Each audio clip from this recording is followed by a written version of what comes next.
Hey, everybody. I know you've all been wondering, what's the end of World War I going to be all about? Well, in this case, it's going to be about Canada.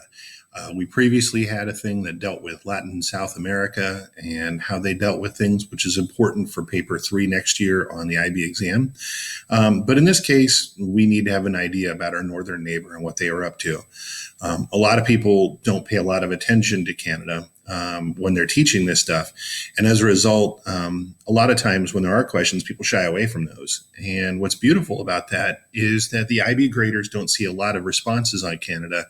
And as a result, those who do them, they're kind of like subconsciously impressed, and it actually helps you get a decent score, because more often than not, the graders themselves don't know a lot about Canada and World War I. So we're going to look at that today, the first half, and then we'll do a second part, about the actual conflict and their fighting in that. We're going to do the lead up more than anything else today. So first and foremost, obviously Canada is a former British colony, much like we were, except they received their independence far later. You can see the quote up there: when Britain is at war, Canada is at war, from 1910. They're very inextricably linked at that particular time. They're not as independent as they are today. They still were kind of influenced heavily by what was going on with Britain. So if you're looking at the scenario for what was going on in Canada at the time, Canada, of course, is dominated by two groups of people. The predominant settlers in Canada historically were from Britain.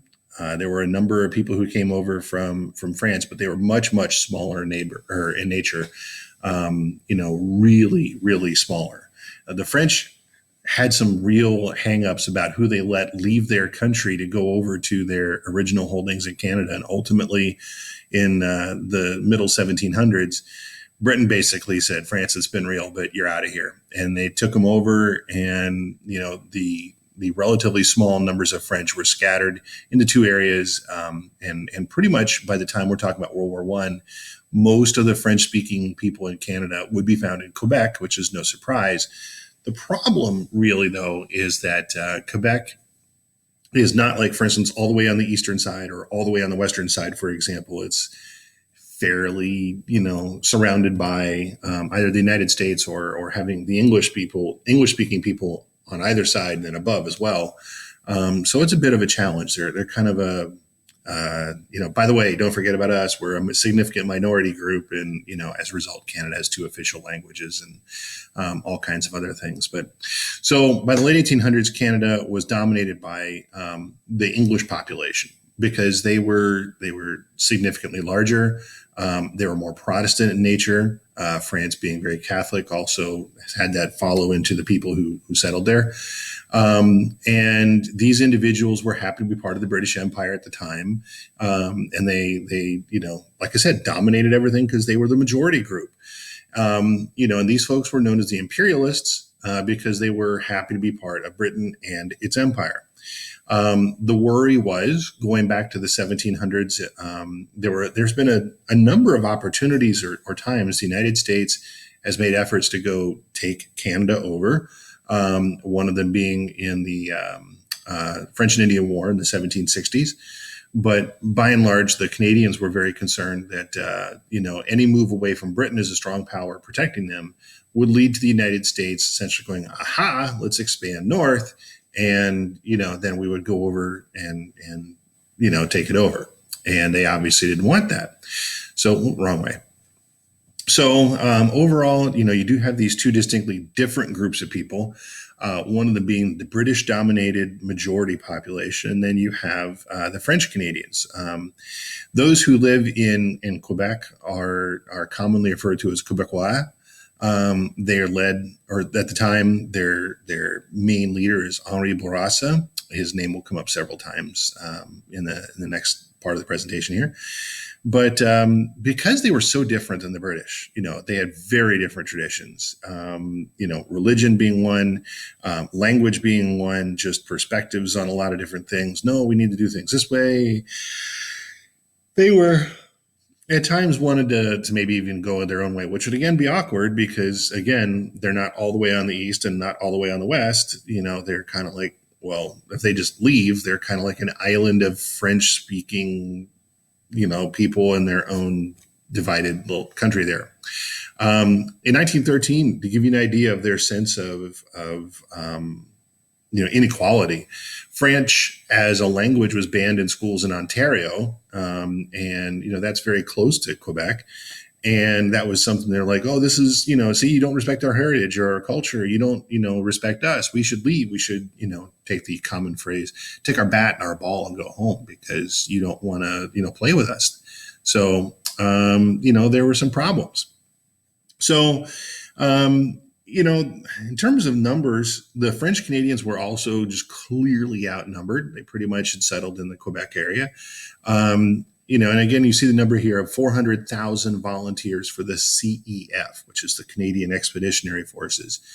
70% of them were people who were considered recent British immigrants. Now, that could be the first generation or second generation coming over from Britain. But you can see the numbers for the French-speaking side is about 5%. So overall, the French Canadians were not volunteering as much. Never mind, for instance, that, Germany had invaded into France with a Schlieffen Plan and whatnot. The French Canadians didn't feel that sense of obligation to go save the former mother country. They'd really sort of switched their allegiances to the British, but at the same time didn't feel compelled to go after where their heritage was. So they were kind of holding back a bit, and there's not a really obvious reason I can think of for that, but they didn't want to go get involved in World War I or see it as much as an imperative as the British did. So Canada was still a part of the British Empire. They're not 100% officially independent.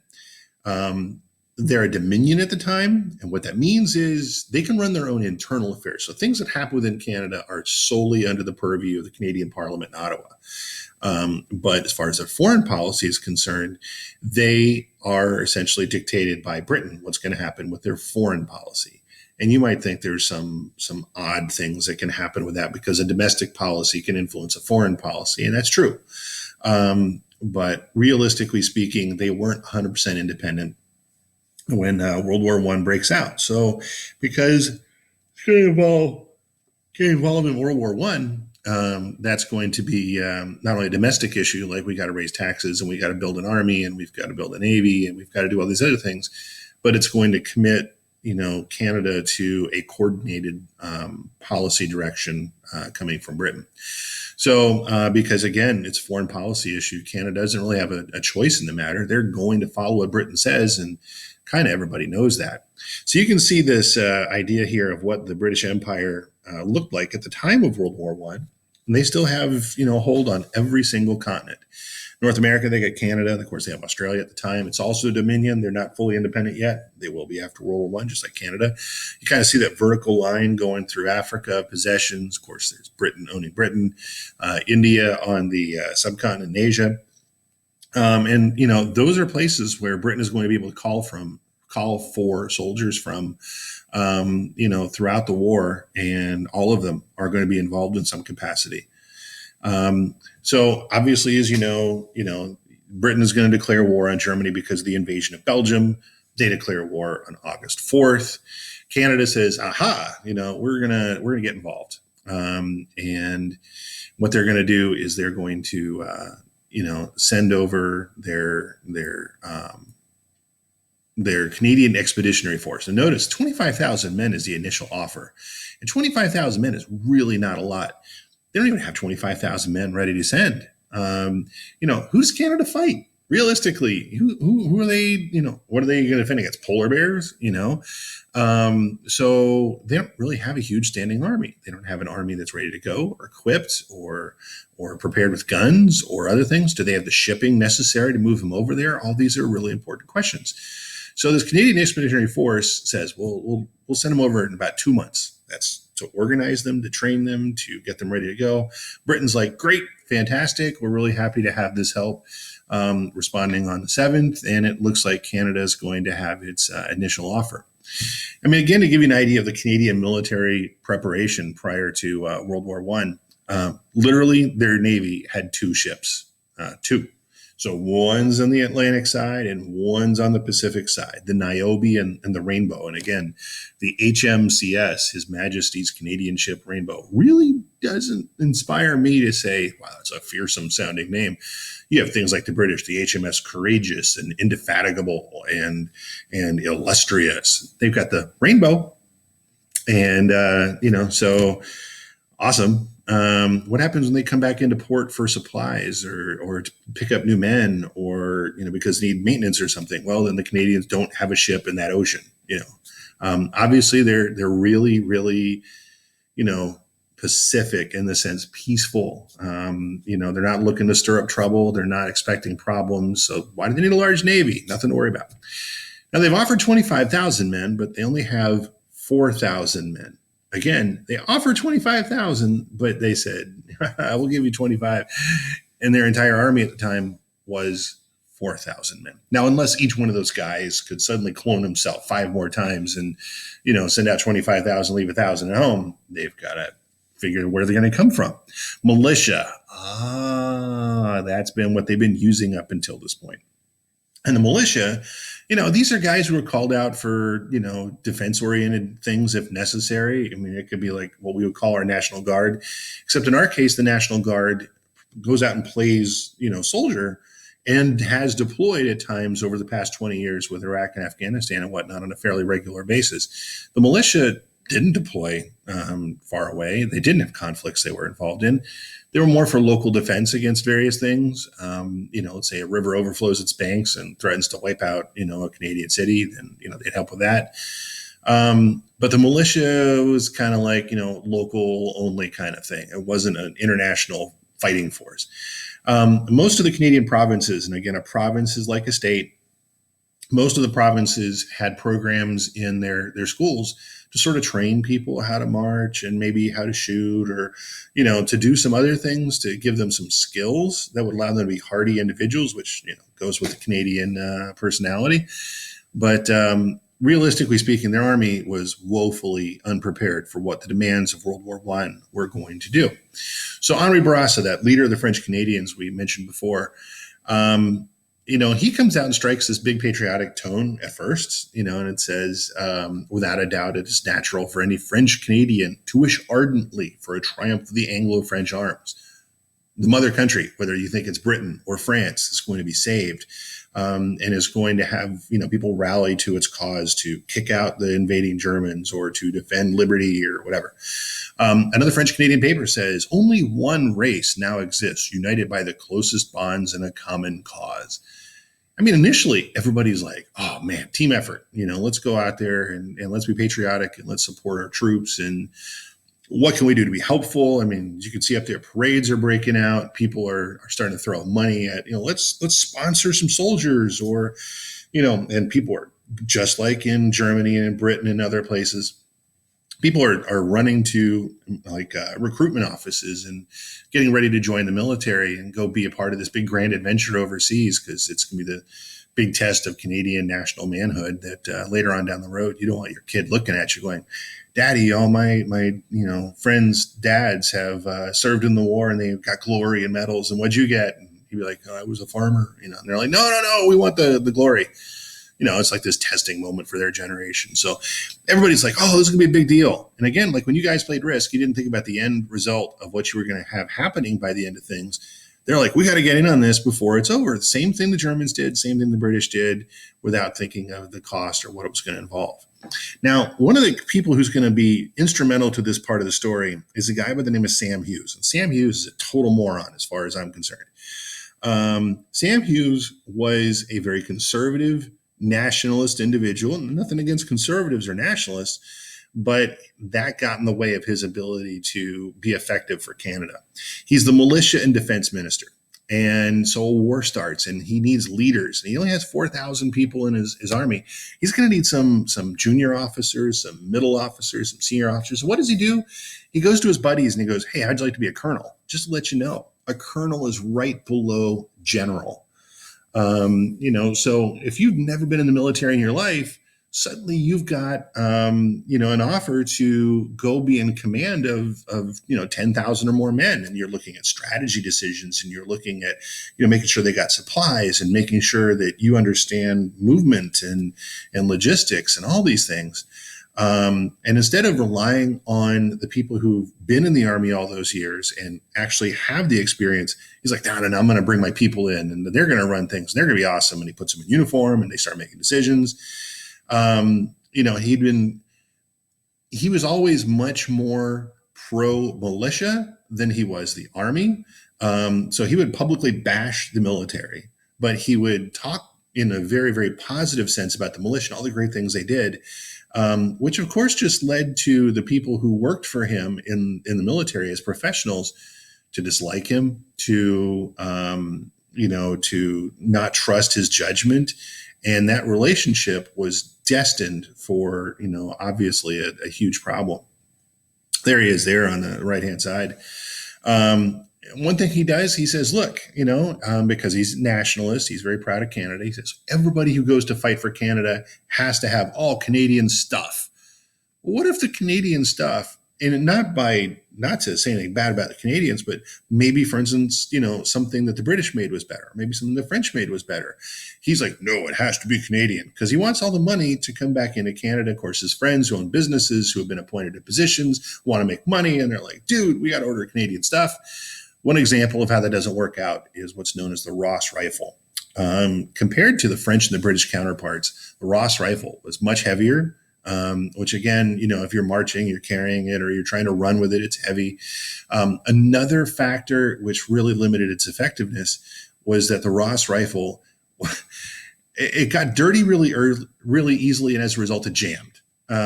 I'm going to go out on a limb here and say for a moment, I'm going to assume you remember where most of the soldiers we think of were fighting during World War I. They were in trenches made of dirt, made of mud. And when the gun got dirty, it jammed. Let's think about this. If the rifle jams because it's in dirt and you're in a trench, then you can't probably expect that rifle to work really well when you need it. But he insisted that they had to use the Ross rifle, and the Canadian troops hated it, just absolutely hated it. He also really, really hated Britain. Again, they're sort of like here, and Britain is here in terms of experience, in terms of the numbers of soldiers fighting, the overall commanders for the overall Allied effort. The Canadians are serving under the British, but Hughes doesn't like the British. So that's going to be a problem that they have to get along. What else does he do? There's a Quebecois unit that's going to go off to fight. They're all Catholics. And he says, you know what? Your official, division chaplain is going to be a Baptist minister, and he's of a different faith. And, he doesn't understand why people are upset about that. He doesn't understand why the French Canadians as a group didn't get a chance to serve together. He says, no, we're going to scatter everybody up, make them all part, guys from Manitoba are going to be with Saskatchewan, are going to be with British Columbia, are going to be with Prince Edward Island, and all those other things. Instead, he puts these French Canadian speaking guys who really don't speak English, and he puts them in an English speaking unit. And when they say like left turn, the French Canadian guy is going to be like, what's going on, and he was just generally a total brain dead individual, I got to say.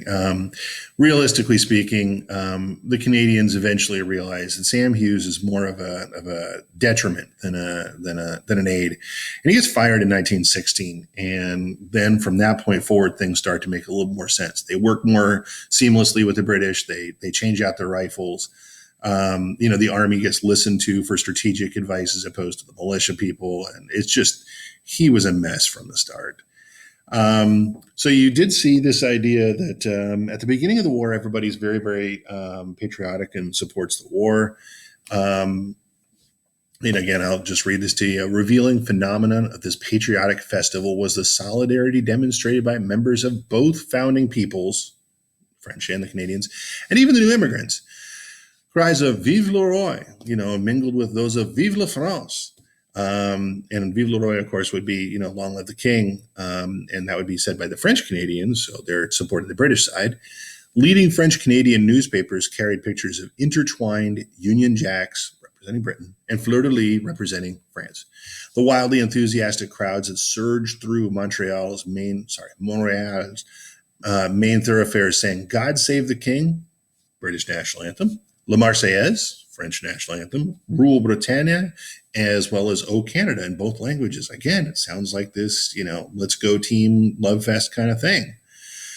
Here's a poster. I'm no French-speaking, genius, but when it says Canadien Français enrôlez-vous, I'm pretty much guessing that means that why don't you enroll and, if you're French Canadian and join in the defense of France. And then they say défense est en France, the defense of France. So they're trying to encourage people to, this is a French uniform, by the way. The Canadian uniform looks a little more sensible in a modern sense. This guy is going to have a harder time, hiding because of his uniform colors. Great call on that, uniform color, but oh well, I guess camouflage is not important. And in general, at the beginning of the war, much like other places, it seemed that people couldn't volunteer fast enough. They just, kept coming. It kept coming. In fact, local communities started paying for things like uniform pieces or equipment or other things that, people said, we want to represent, Alberta, and, be the 3rd Alberta Infantry. And they bought them their uniform things that would be specific to Alberta. And they were really proud of their guys going off, to go fight. And again, at the beginning, super patriotic, lots of volunteers, no need to draft people. That will change. So this kind of bizarre little thing over here, quote that I found in, I believe it's one of Desmond Morton's books, but after August 1915, any group or individual could apply to form a battalion. So like if you're 18, you're like, I'm going to get my buddies to form. You could do that. The minister, in this case, the war minister, reveled in the frenzy. Recruiting leagues blossomed. In Edmonton, 3 battalions competed for men in February 1916. In Winnipeg, there were 6. In Toronto, 10. Many promised Highland dress. What does that mean? Kilts. They're going to go fight in kilts. Look like they're Scottish, warriors from, say, the 1500s. Others were reserved for the Irish. One unit promised mothers that its men would never touch liquor, which I'm sure those men were really happy about that. 2 battalions were reserved for Americans because our people were saying, why are we not in this fight? Another took bantams, who were men too short for the Canadian Expeditionary Force's minimum height of 5'2". So somebody 5'1" and below could still join this unit, even though they didn't officially make the measurement size they needed to be as a minimum. Again, they just took all kinds of people and made all kinds of promises. Enthusiastic colonels and good-natured doctors ignored youth. So let's say the minimum recruiting age is 18. You come in, you're 16, but you're a big-looking guy, and they're like, you're good. An obvious disability to fill the ranks. And I don't think they took people in who, were missing both legs, for example. Only later would such men demand pensions and compensation. I tried to volunteer. They didn't let me. Colonels drew the line at color. Now, here's where some discrimination comes in. Japanese Canadians were rarely welcomed. Blacks were segregated into a construction unit, not allowed to go fight on the front lines. Canadian Indians, which we more appropriately call First Nations today, however, were eagerly sought. Colonels boasted of their ferocity. I guess they're expecting some sort of what would have appeared later on in Western movies, like, let's go scalp the German guys or something, that's something that was being allowed to happen during World War I. At the end of 1914, the goal for Canada is to have 50,000 men in uniform. Remember, they promised 25, but the goal is to have 50, so they have some training back home, maybe even to replace those who might be lost. By the summer of 1915, they wanted 150,000. By 1916, they wanted 250. Those numbers will be exceeded quite easily. The picture on the thing there, that's actually the first First Nations guy ever accepted into Canadian military service.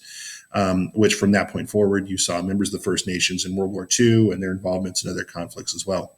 And like I said, Black Canadians were assigned to just do construction and a subservient role as opposed to something that could earn them honor or glory. Now, there were some other issues going on.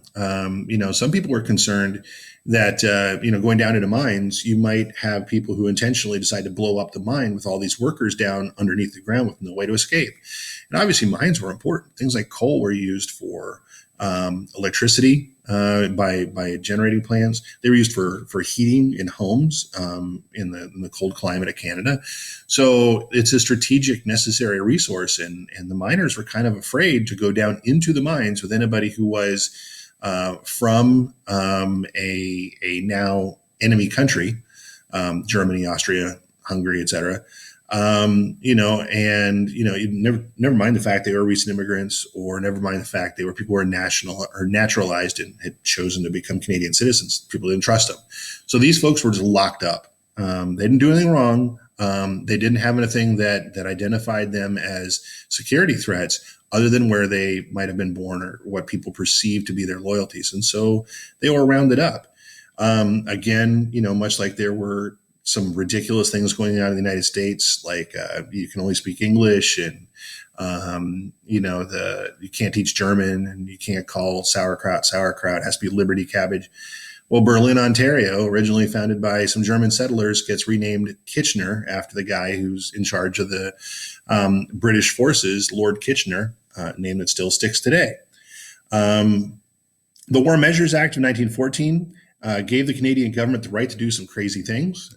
For example, they had the right to rule by decree. You don't have to pass a law. The Canadian government just says, we want to do this. And nobody can argue with that during wartime.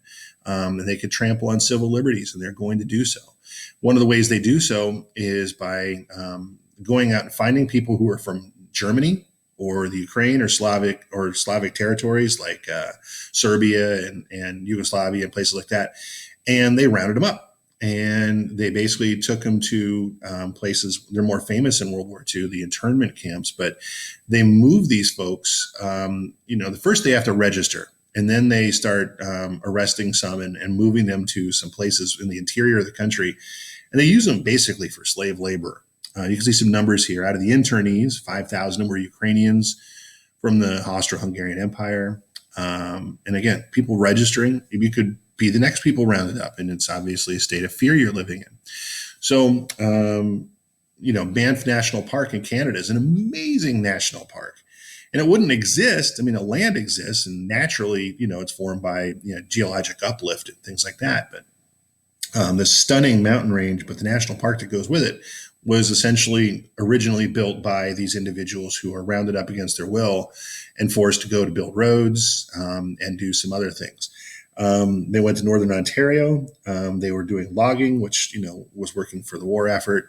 They developed steel mills and mines in places where the resources were there, but nobody wanted to go there. Think cold places, where, what are you going to do for fun in the evenings? Doesn't matter. You're locked up, So they were kind of used as slave laborers. And these individuals, even when the war comes to an end, they're still being exploited.